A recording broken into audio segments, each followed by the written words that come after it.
Part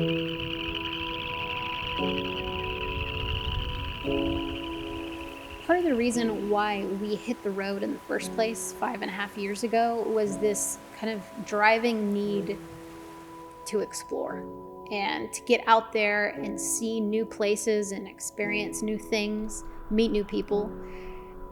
And I think a big important part of my relationship with this vehicle is knowing that it can get me there, that it actually is going to enable me to do all of these things that I hit the road to do in the first place. And that's huge. It's really friggin' awesome just to be able to sit in that driver's seat, or if Jorge's driving, to be able to sit in the passenger seat, know that when that key is turned, it's just gonna go and it's just gonna take us there.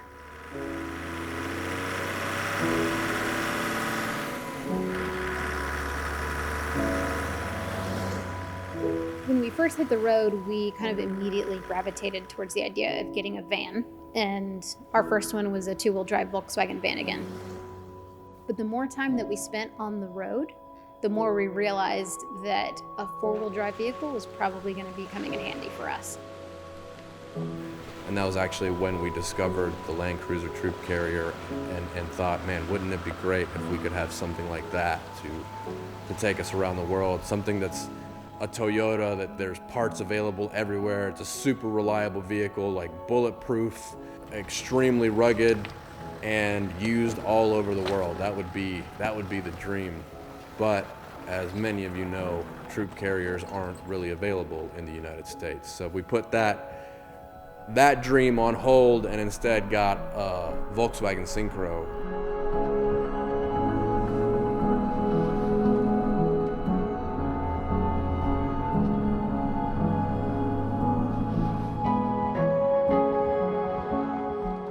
Our vehicle was originally built in Germany by a company called Maltec, and that is actually where we are right now. So our truck is back in its birthplace.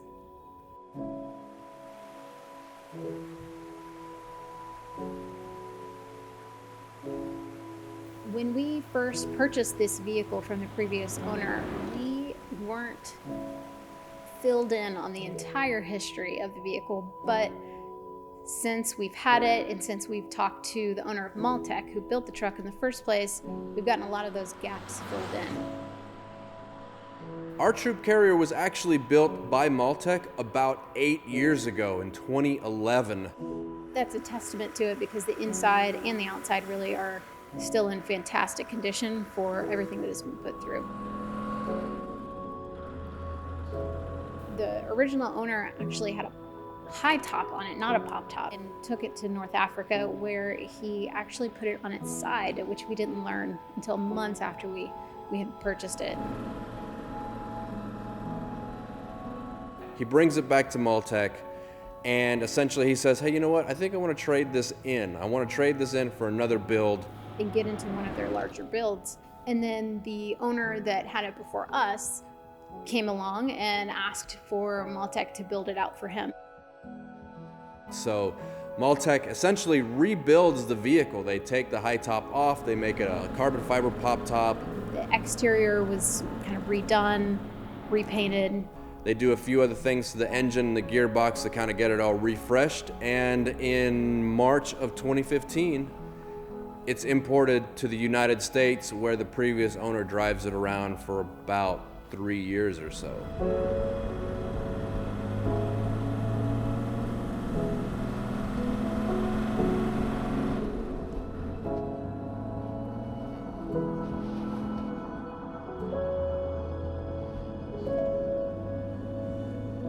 We've owned this troop carrier since February of 2018. We were traveling in our 4Runner, and we were thinking about converting that 4Runner to a camper.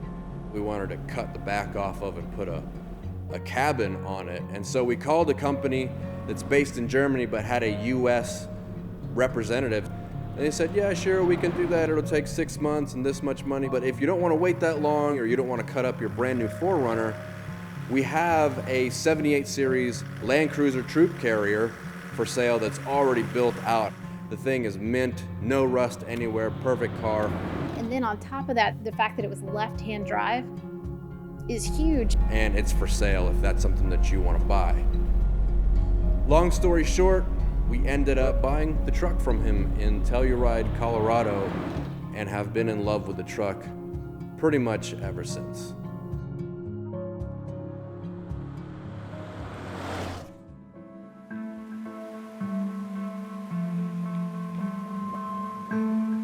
When we purchased this vehicle, it was already in the US. It was registered in Colorado, it was titled in Colorado, and we were told before we bought it and when we were looking at it that everything was all good, it had been imported properly, it had come through the port, which to us was like, you know, it came through the port, customs already checked it, so it must be good. As many of us know, there are pretty strict import laws on which vehicles are allowed into the US, and in most cases, a vehicle has to be at least 25 years old to import into the United States. The 78 series was not built until 1999, which is not 25 years ago. So we were like, you know, how did you get this car into the country? At the time, we didn't know anything about what it takes to import a vehicle or the things that we should look for. And it wasn't until almost 8 or 9 months later that we figured out how it was that they imported the truck. We learned that its importation actually was less than legal.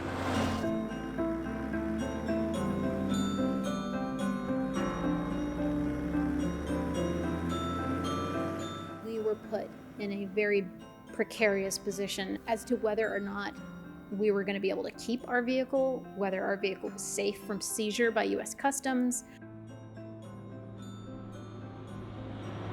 All of that was extremely distressing, as you can imagine. Which was a huge blow to us because we had just come from a Syncro that was always breaking down, and before that we had a two-wheel drive Vanagon that wasn't the most reliable thing, and before that we'd had an Airstream camper RV thing whose engine blew inside the first 3,000 miles. So we've always had really bad luck with vehicles, and we thought, okay, finally we have a Toyota that's going to be reliable, capable, rugged, all these things. And in the 30,000 miles that we drove it, it never broke down once. Nothing at all happened. All we did was change the oil, and it was perfect, drove perfectly. And then we found out that the vehicle had been imported illegally. Since then, we have contacted the company that built it and that was associated with the person who imported it. And they have since kind of taken on this project to make things right. We had a long discussion with them about it, and they said, you know what, let's bring it back to Germany. Let's get it off that chassis. Let's put it on a legal chassis, something that can be imported into the US with no problems, completely legal, and get you guys back on the road. This is a 78 series Toyota Land Cruiser Troop Carrier that was originally manufactured for the Northern European market. It's got a 1HDT mechanical turbo diesel engine, an H151F gearbox. So pretty much the same drivetrain as 80 series from the early 90s. It's got solid axles front and rear with coilover suspension in the front and parabolic leaf springs in the rear. Our Troop Carrier has around 230,000 kilometers. It still runs like a champ. My understanding is that the 1HDT engine is a 500,000 mile engine. So we have quite a way to go before we get to 500,000 miles. I believe that this engine puts out 160, 170 horsepower and over 280 foot-pounds of torque, which has been plenty for our needs. We can carry up to 67 gallons of diesel fuel, which gives us a range of about 1,300 miles. And we have a water tank that carries about 26 gallons of fresh water. We also run an ARB dual compressor that fills up our 33-inch Toyo MT tires. We run the skinny tall tires. I think the tire size is 255/85 R16 on our truck. We're really happy with the performance of those tires. We really love the fact that the pop top is carbon fiber. It's really lightweight, really easy to open. There is a steel bumper on the rear that carries our spare tire, and we can also carry a few other things back there, like a lifesaver jerry can to filter out any dirty water. It's a great water filtration system. We carry some shovels back there and a few other things. And we also run a 270-degree awning on the side. It's not something that we've used all that much, but it's pretty handy to have when it's really sunny out and we want to expand our admittedly tiny living space that we have inside.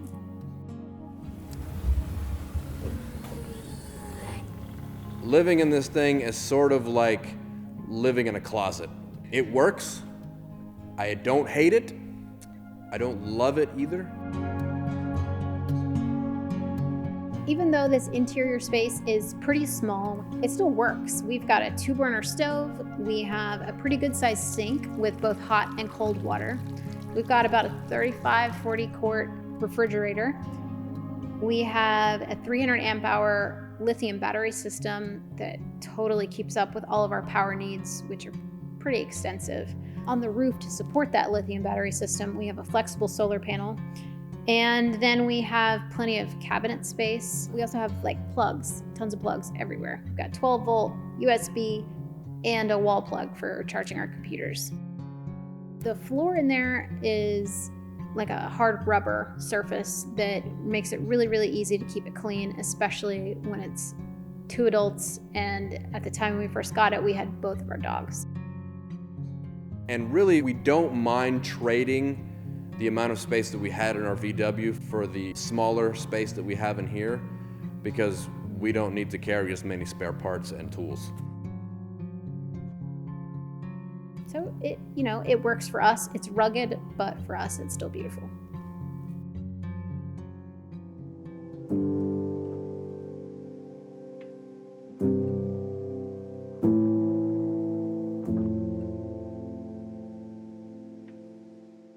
So I think it's pretty cool that we still have a vehicle that's a conversation starter and that people still approach us about and ask us questions. And I feel like to the person, everybody always says, man, I bet that thing could get you anywhere. And so far, that's proved to be true.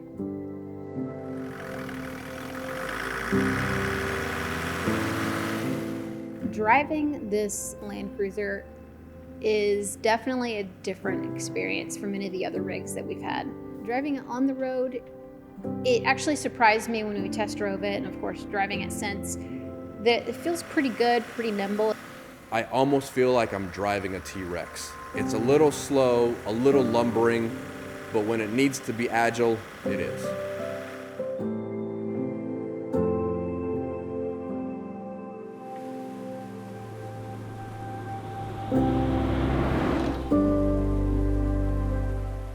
But where it shines is off-road.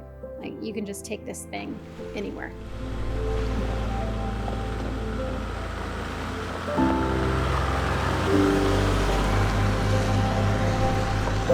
You get to the trail, you hop out, you switch the hubs from free to lock, you throw it in 4 low, and you just start trundling up whatever obstacles you've got in front of you. I have been completely impressed with the stuff that it can do.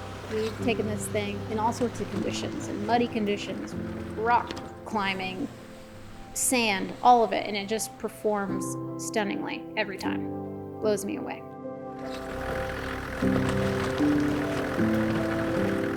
It is also incredibly visceral, and you have this sense of control when you're driving off-road that I don't feel in anything else. There's no fancy buttons or dials that you can press to just kind of guide you down a slope.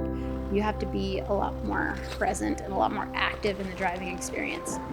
And that is something that I really, really enjoy. There hasn't been a single obstacle yet that we've taken this thing on that's given it any trouble whatsoever.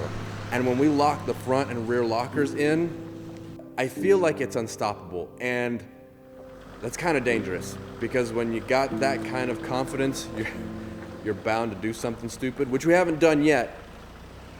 Emphasis on the yet. We can drive, 1,000 kilometers, take it off road, take it up a gnarly trail, find an epic camp spot, go back down that trail, back on the road the next day, and the truck acts like nothing happened. It feels so good to just know that no matter where we point it, it's just gonna go, and it's not gonna bitch about it along the way. It's not gonna throw a temper tantrum and break something just because it's pissed.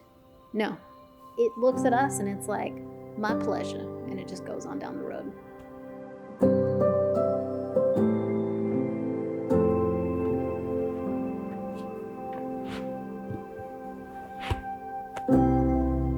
My name is Jessica Gonzalez. I'm one half of Live Work Wander. My name is Jorge Gonzalez. I'm one half of Live Work Wander. And I drive a 78 series Toyota Land Cruiser Troop Carrier. And I drive a 78 series Toyota Land Cruiser Troop Carrier.